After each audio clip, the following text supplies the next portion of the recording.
છેલ્લા 20-22 દિવસથી એ બગદાણાની બબાલ ખૂબ ચર્ચામાં છે, પરંતુ એ જ બગદાણાની બબાલ વચ્ચે હવે ક્યાંક ને ક્યાંક મહુવા પોલીસ 2 દિવસથી આ ચર્ચામાં આવી છે. મહુવાના મોટા ખૂટવાડામાં પોલીસ અને માલધારીની જે બબાલનો મામલો હતો, એ બબાલની અંદર એ વિડીયો જે સામે આવ્યો હતો, જે વિડીયોની અંદર એ માલધારી સમાજના એક યુવાનને એ પોલીસ કોન્સ્ટેબલ જે મારામારી કરી રહ્યા હતા અને બબાલ થઈ, તે બબાલ બાદ પોલીસનું નિવેદન પણ સામે આવ્યું હતું. અને હવે એ જ મામલે ક્ષત્રિય સમાજના એક યુવા આગેવાન મેદાન આવ્યા છે અને ક્ષત્રિય સમાજના યુવા આગેવાન દ્વારા પોલીસ ઉપર શું આરોપો લગાડવામાં આવ્યા છે અને મહુવાની એ માલધારી સમાજના યુવાન અને પોલીસની બબાલમાં હવે શું નવા વળાંકો આવશે, તેને લઈને આજે આપણે ચર્ચા કરવી છે.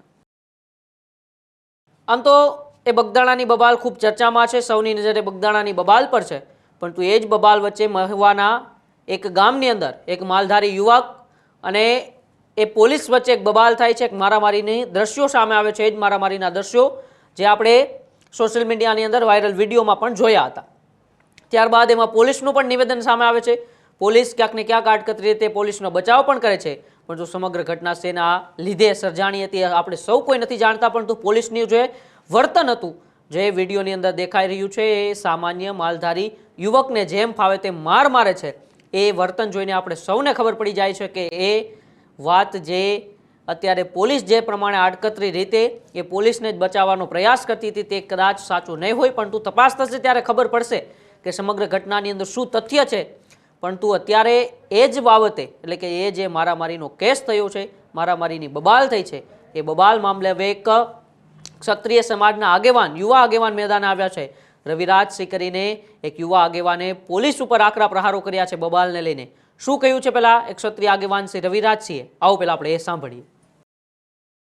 ગઈકાલે ભાવનગર જિલ્લાની અંદર માલધારી સમાજના નિર્દોષને ભોળા યુવાન ઉપર ખુટોડા પોલીસ સ્ટેશનના સ્ટાફ દ્વારા જીવલેણ હુમલો કરવામાં આવ્યો. આ હુમલામાં માલધારી સમાજના ભોળા યુવાનને માથાના ભાગે ગંભીર ઈજા પહોંચાડવામાં આવી. આ ઘટનાને એક ક્ષત્રિય યુવાન તરીકે અમે ગંભીર શબ્દોમાં વખોડી કાઢીએ છીએ. માલધારી સમાજના યુવાનને તાત્કાલિક ન્યાય મળવો જોઈએ અને માલધારી સમાજના યુવાનને જાનથી મારી નાખવાની ધમકી આપી, બેફામ ગાળો આપી અને માલધારી સમાજના નિર્દોષ ભોળા યુવાનને મારી નાખવાના ઈરાદેથી એના માથામાં જે લાકડીનો ગંભીર પ્રહાર કરવામાં આવ્યો, પ્રહારમાં માલધારી સમાજના યુવાનને માથાના ભાગે ગંભીર ઈજા પહોંચી. આની અંદર જવાબદાર જે કોઈ કર્મચારી એની ઉપર તાત્કાલિકના ધોરણે આ સરકાર 307ની કલમ લગાડે, નગર પછી આવનારા સમયમાં અમે ખુટોડા પોલીસ સ્ટેશનની અંદર આવશું અને આ માલધારી સમાજના યુવાનને ન્યાય અપાવશું. ખાસ કરીને હરેક સમાજને વિનંતી કે મોટા માણસની વારે તો સૌ કોઈ આવવાના છે, પણ સાહેબ આવા નિર્દોષ ભોળા માણસની વારે જો આપણે આવશું ને તો ઠાકર રાજી થશે, ભગવાન રાજી થશે. ગઈકાલે ભાવનગર જિલ્લાના ખુટોડા પોલીસ સ્ટેશનના સ્ટાફના પીએસઆઈ શ્રી, કોન્સ્ટેબલ શ્રી અને જીઆરડી જવાન દ્વારા રસ્તે જતા હતા, ત્યારે માલધારી સમાજના નિર્દોષ અને ભોળો યુવાન એનો માલઢોર લઈને ભેંસો લઈને જતો, ત્યારે રસ્તો સાંકડો હતો અને પીએસઆઈ સાહેબે આને એવું કીધું કે હાલ તું આ બધું સાઈડમાં લે. ત્યારે આ ભોળા યુવાને એવું કીધું કે સાહેબ આગળ રસ્તો છે પકતો આવે ત્યારે હું આપને જગ્યા કરી આપું છું. પણ આટલી વાત એ પીએસઆઈ સાહેબને એમની સાથેના જે સ્ટાફ હતો એને ન ગમી અને આ કેમ કોઈ આતંકવાદીઓ એવી રીતના માલધારી સમાજના ભોળા યુવાનને જાનથી મારી નાખવાની ધમકી દેવામાં આવી. આ વિડીયોમાં સાંભળી શકો છો, બેફામ ગાળો દીધી અને એમાં એક કર્મચારી દ્વારા એવું કહું કે આને મારી નાખો, મારી નાખો. અને પછી આ માલધારી સમાજના ભોળા યુવાનના માથાના ભાગે લાકડી દ્વારા ગંભીર પ્રહાર કરવામાં આવ્યો અને આ પ્રહારની અંદર માલધારી સમાજના યુવાનને માથામાં ગંભીર ઈજા પહોંચી. જો આવી ઘટના કોઈક બીજા જનતાએ કરી તો સરકાર તાત્કાલિક પોલીસ એની પર 307ની કલમ લગાડે, તો પછી જો રક્ષક જ ભક્ષક બનશે અને સરકાર મૌન રહેશે તો કાયદા કાનૂનનું શું થશે. ખાસ કરીને ખાખી ઉપર અમને ખૂબ ગર્વ છે, પણ અમુક જે ખાખીની આડમાં જે છુપાયેલા રાક્ષસો છે ને, મહેરબાની કરીને તમે ખાખીને ન લજો. તમે પહેરેલી ખાખી એ જનતાની રક્ષા માટે છે, આવી રીતના રાક્ષસ બની અને ભોળા નિર્દોષ માણસો ઉપર હુમલો કરવા માટે નહીં. આની અંદર જવાબદાર અધિકારી ઉપર તાત્કાલિકના ધોરણે 307ની કલમ લાગવી જોઈએ. નગર પછી આ ભોળા અને નિર્દોષ માલધારી સમાજના યુવાનને ન્યાય અપાવવા માટે થઈ અને અમારે જે કાંઈ કરવું પડે એ કરીશું. ખાસ કરીને ગુજરાત સરકાર ને ગુજરાતના ગૃહમંત્રી આ ઘટનાને એકવાર જોજો તો ખરી કે રક્ષક જ કઈ રીતના ભક્ષક બને છે. અને પાછા ખુટોડા પોલીસ સ્ટેશનના પીએસઆઈ સાહેબજી ખોટી રીતના પોલીસ સ્ટેશન દવાખાનાની દાખલ થાય છે, સાવ ખોટી રીતના. અરે સાહેબ, તમે આ નિર્દોષ યુવાનને બેફામ માર મારી અને આવી રીતના એની ઉપર બીજા ષડયંત્ર ઉભા કરો છો, શરમ આવી જોઈએ તમને, શરમ.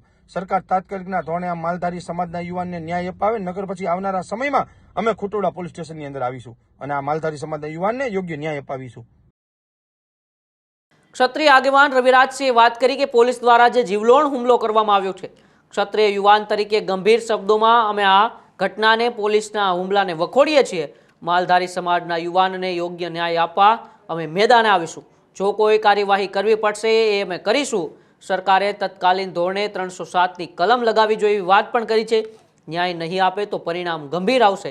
એટલે કે હવે ક્યાંક ને ક્યાંક માલધારી સમાજના યુવાનને ન્યાય અપાવવા માટે એક ક્ષત્રિય સમાજ પણ મેદાને આવશે એવું લાગી રહ્યું છે. અને ક્ષત્રિય સમાજના આગેવાનોએ ચીમકી પણ આપી દીધી છે કે જો આ માલધારી સમાજના યુવાનને ન્યાય નહીં મળે, માલધારી સમાજના યુવાન સાથે પોલીસે જે ગેરવર્તણૂક કરી છે એ ગેરવર્તણૂકનો ન્યાય નહીં મળે, યોગ્ય તપાસ નહીં થાય, યોગ્ય તપાસ કરીને કાર્યવાહી કોઈ પ્રકારની કરવામાં નહીં આવે તો પછી અમે પણ મેદાને આવીશું અને જે પણ કાર્યવાહી કરવી પડે તે કાર્યવાહી પણ અમે કરીશું. અવારનવાર એ રાજ્યની અંદરથી આવી ઘટનાઓ સામે આવતી હોય છે જેમાં પોલીસ અને સામાન્ય જનતા વચ્ચે ખૂબ મોટી બબાલો થતી હોય છે.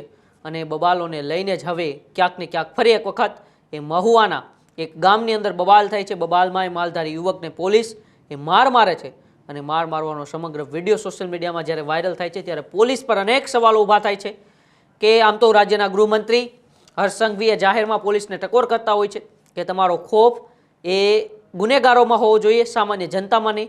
તમારે સામાન્ય જનતા સાથે ક્યાંક ને ક્યાંક એ મૈત્રીપૂર્ણ વ્યવહાર રાખવો જોઈએ. મૈત્રીતાપૂર્વક તમારો જે છબી છે, તમારી જે રિસ્પેક્ટ છે એ સામાન્ય જનતાની નજરમાં ક્યાંક બહુ સારી હોવી જોઈએ. આવી વાત એ રાજ્યના ગૃહમંત્રી, નાયબ મુખ્યમંત્રી હર્ષ સંઘવી અવારનવાર પોલીસને સલાહ સૂચનો કરતા હોય છે. પરંતુ અમુક પોલીસ અધિકારીઓ જે પોતાની જાતને ખૂબ મોટા દબંગ અધિકારી સમજીને સામાન્ય જનતા સાથે ગેરવર્તણૂક કરે છે તે પોલીસ અધિકારીઓને હવે વળતો જવાબ જરૂરથી આપવો પડશે. નહીંતર આવનારા સમયમાં કોઈ પણ સામાન્ય જનતાએ પોલીસ સ્ટેશને જતા પણ ડરશે, પોતાની ફરિયાદ છે પોલીસ સ્ટેશને લખાવતા પણ ડરશે. પોતાનો અવાજ છે એ ક્યાંક ને ક્યાંક આ પોલીસવાળાના આવા જે જૂજ કર્મચારીઓ છે જે સામાન્ય જનતા સાથે ક્યાંક ને ક્યાંક ગેરવર્તણૂક કરે છે એ ગેરવર્તણૂકને કારણે સામાન્ય જનતામાં જે પોલીસની રિસ્પેક્ટ છે, જે પોલીસની સારી એવી છબી છે એ ક્યાંક ને ક્યાંક ખરડાતી જોવા મળશે. ક્ષત્રિય સમાજે તો આહવાન કરી દીધું છે કે જો માલધારી સમાજના યુવાનને ન્યાય નહીં મળે તો અમે મેદાને આવવાના છીએ. પરંતુ આવનારા સમયમાં એવા પણ સંકેતો છે કે કદાચ હવે માલધારી સમાજ પણ આ સમગ્ર બાબતે મેદાને આવશે અને પોતાના સમાજના યુવાનને ન્યાય અપાવવા માટે હવે ક્યાંક ને ક્યાંક એ પોલીસ સામે મોરચો માંડે તો પણ નવાઈ નહીં છે.